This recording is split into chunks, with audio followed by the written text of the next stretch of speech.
মহরমে DJ box বাজানোতে নিষেধাজ্ঞা জারি করেছিল ইটাহার ব্লক ও পুলিশ প্রশাসন। এরপর ইটাহারের কামারডাঙ্গা এলাকা থেকে ভুটভুটিতে একাধিক ডিজে বক্স সহ নানান সরঞ্জাম বাজেয়াপ্ত করল ইটাহার থানার পুলিশ। গ্রেপ্তার এক ব্যক্তি, ধৃতের নাম জগদীশ বর্মন, বাড়ি ধোলাডাঙ্গি এলাকায়। পুলিশ সূত্রে জানা গিয়েছে, এদিন মহরম উৎসব শান্তিপূর্ণভাবে সফল করতে বিভিন্ন এলাকায় টহল দিচ্ছিল ইটাহার থানার পুলিশ।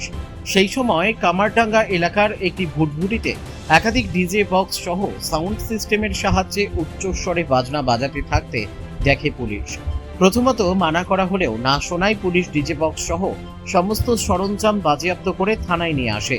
পাশাপাশি এই অত্যাধুনিক সাউন্ড সিস্টেমের মালিককেও পুলিশ গ্রেপ্তার করে।